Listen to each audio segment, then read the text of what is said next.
and I are joined by Team Still, JR and Grant, the beautiful 388 skater sitting right behind us with some new power in it that we'll talk about. But first, let's go back in time because you want to hear about some history, don't you? I do. I mean, what took you guys to this? Where did it all start? Just start from the beginning. Well, I got my first ride in a race boat with Chris Schoenbaum. I was actually buying a car for my son, and it had pictures of a boat on the wall, and he said, hey, I'm testing tomorrow, you want to go for a ride? Well, that's like shoving crack cocaine in your arm, you know. Once you get in it, it just evolved from there, and bigger, bigger, bigger. So now we got the 388 here, and new power, so we're ready to go. Grant, I know you weren't involved with crack cocaine. I'm just kidding. But let's get back to how you got started. Well, I got started back, it started in Australia. I started working on pleasure boats and stuff like that. And, you know, long story short, I came to the United States for a wedding and met Bob Idoni, the throttle man for Favor Shoes, and George Morales, people like that. Got to know him very well. The whole family started, you know, basically living with him and taking care of his kids and stuff. And he offered me a job on a race team down in Florida. So he flew me down to Florida, started working, holding ropes, washing the boats, putting the engines in. You know, paid all my dues and slowly worked up to crew chief. Then became a test driver on test day, and then before I knew it, I was actually driving boats for various teams. And all in the process of that happening, I started my own rigging shop and business down in Fort Lauderdale. And along came clients and customers like JR that needed throttle men and people like that to help them start their career in racing. So then I evolved into a throttle man, and one after another and another and another, and I pretty much guided him all the way through. You know, it wasn't easy to teach him, but yeah, he learns well, so yeah, it's good. I wasn't going to say that, but great job, JR. Well, he's taught me a few things. It may not be boat related, but I have learned some other things. But JR and I have been together for, this will be our 5th season together. We gel really well together now. We really don't have to talk in the boat. We pretty much know what's going on and where we're at, and you know, we can concentrate on the race at hand and win these things. It's tough to win, you know. It's a lot of preparation, you know, a lot of money financially wise for JR, so he wants his money's worth, you know, out of the whole team. It's a team effort. There's no I in Team, you know, Steel. Let's talk about this exciting class now with your brand new power. Well, I'm really excited about this new class. I mean, it seems like it's a snowball going down the hill, gaining momentum. I think it's perfect, combining 3 classes into one.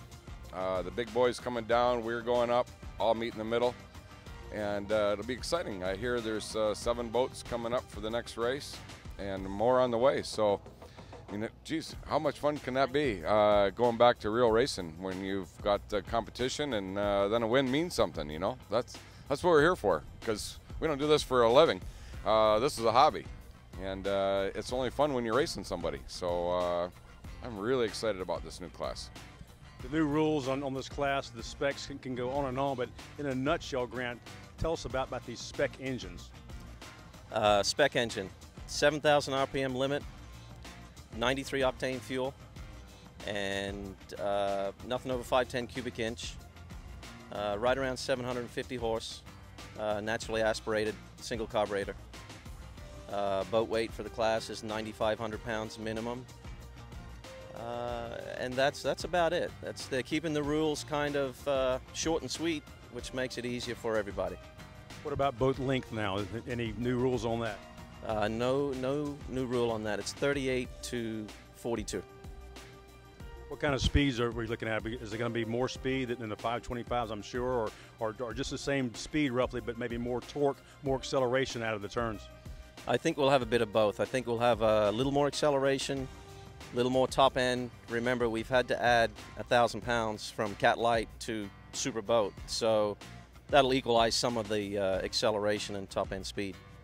Lucy, any more questions for these gentlemen? Because they're in an answering kind of mood, I can tell. I like that. You know, I think both of you guys have been in extreme sports, motorcycles, you know, before even boats. How does other sports compare to powerboat racing for you?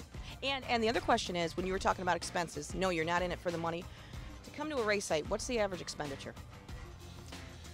Well, to answer your first question, yeah, I like all the extreme stuff. Going fast is fun. This is a thrill. It's hard to match. I'm never going to be a NASCAR driver or get that opportunity. That's all past. But this is one thing I can do at my age, and I enjoy it. It's a thrill. It's excitement. I mean, going 130, 140 down on the water, that's a lot of fun. Especially when you got boats beside you. You can't match that. I just can't wait to do it. So, what was your second? Expense. Oh, God. Just roughly, Probably to come to a race just for the expenses. By the time you factor in the hotels, all the people, the setup, it's easily $10,000 per race to do it. So, yeah, it adds up. But, you know, we have sponsors and we have some money coming back. And, of course, the prize money is huge, you know. So, when just about enough money to pay for the gas if you win. But you can't replace the thrill of just doing it. I mean, that's what we're here for. And when you're out there and the green flag drops and you put the throttles down, you can't beat it. It's a great feeling.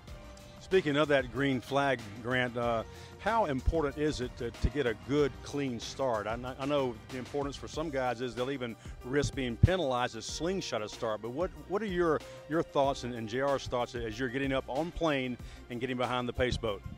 Most definitely. It's an advantage to have a good start right off the green flag. And no, we won't put ourselves in a position to get a penalty where, you know, as much as we want to go and get up to speed, we're still staying, 100 feet behind that pace boat that John's in.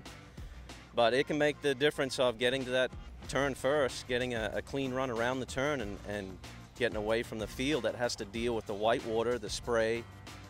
So coming out of the milling area, we're both, eyes on, both of us. Where's that green flag, So coming out of the milling area and getting up to speed, our eyes are pretty much set on that pace boat. It's a wonder we don't run over other things in the water while we're watching that green flag, because that's what we're watching until she goes up, and then it's all eyes on the course. First turn buoy. Very interesting. Lucy, anything else? No, I think this is great, and I wish you guys the best of luck. It's great to have you back. I know you've missed a couple races prior to this to work on the boat, so it's great having you back. We love being back. Thank you. It's going to be a great class. Looking forward to it. Steel Racing, ladies and gentlemen. Keep an eye on them.